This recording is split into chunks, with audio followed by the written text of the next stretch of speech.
नमस्ते दोस्तों, स्वागत है आपका हमारे चैनल वेद पर। आज हम सुनेंगे गणगौर की कथा। एक समय की बात है, भगवान शिव और देवी पार्वती नारद मुनि के साथ पृथ्वी भ्रमण पर आए। उस दिन संयोग से चैत्र मास की शुक्ल पक्ष की तृतीया तिथि थी। इस तिथि को गौरी तृतीया के नाम से भी जाना जाता है। जब ग्रामवासियों को पता लगा कि भगवान शिव देवी पार्वती के साथ गांव में पधारे हैं, तो गांव की निर्धन महिलाओं के पास जो जल, फूल और फल उपलब्ध थे, वो लेकर वो भगवान शिव और देवी पार्वती की सेवा में पहुंच गए। देवी पार्वती और भगवान शंकर उन निर्धन महिलाओं की सेवा और भक्ति भाव से आनंदित हो गए। देवी पार्वती ने उस समय अपने हाथों में जल लेकर उन निर्धन महिलाओं पर सुहाग रस छिड़क दिया। देवी पार्वती ने उन निर्धन महिलाओं से कहा कि तुम सभी का सुहाग अटल रहेगा। उन निर्धन महिलाओं के जाने के बाद उस गांव की धनी महिलाओं की टोली हाथों में विभिन्न प्रकार के पकवान सजाकर शिव पार्वती की सेवा में आई। देवी पार्वती की ओर देखकर भगवान शिव ने कहा, तुमने तो सारा सुहाग रस निर्धन महिलाओं में बांट दिया है, अब इन्हें क्या दोगी?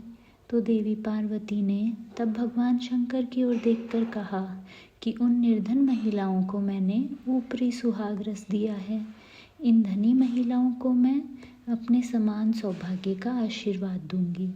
इसके बाद देवी पार्वती ने अपनी एक उंगली को काटकर उससे निकलने वाले रक्त को सभी धनी महिलाओं के ऊपर छिड़क दिया। जिसके ऊपर जैसा रक्त गिरता गया, उसे उतना सुहाग मिलता गया।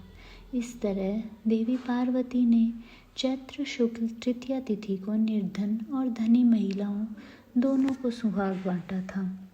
इसके बाद देवी पार्वती भगवान शिव से आज्ञा लेकर नदी पर स्नान करने गई और स्नान के बाद पार्वती जी ने बालू के ढेर से एक शिवलिंग तैयार किया और उसकी पूजा की।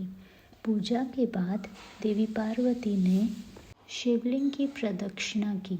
उसी समय उस शिवलिंग से शिवजी प्रकट हुए और देवी से कहा कि आज के दिन यानी चैत्र शुक्ल तृतीया के दिन जो भी सुहागन महिलाएं शिव और गौरी की पूजा करेंगी, उनका सुहाग अटल होगा। इतना सब करते करते पार्वती जी को काफ़ी समय लग गया। पार्वती जी नदी के तट से चलकर उस स्थान पर आई जहाँ वह भगवान शिव और नारद जी को छोड़कर गई थी। शिव जी ने विलंब से आने का कारण पूछा, तो इस पर पार्वती जी बोली, मेरे भाई भावज नदी किनारे मिल गए थे।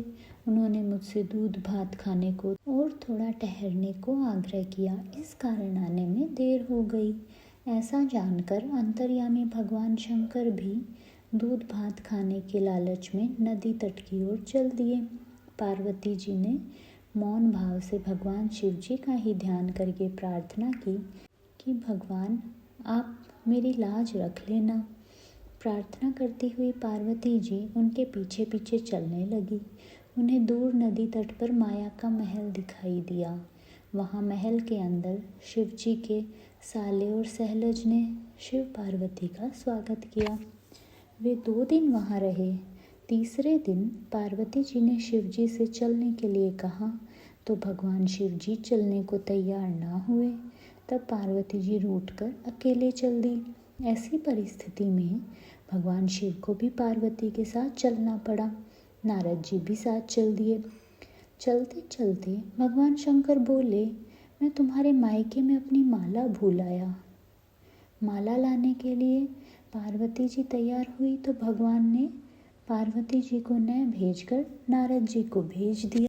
नारद जी जब उस नदी के तट पर पहुँचे तो वहाँ न तो भवन था, न देवी पार्वती के भाई भावज थे।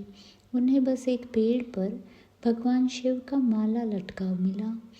नारद जी माला लेकर शिव जी के पास गए और माला देकर बोले, प्रभु ये कैसी माया है? जब मैं माला लेने गया तो वहाँ पर भवन ही नहीं था, बस जंगल ही जंगल था। एक पेड़ पर माला लटकी मिली।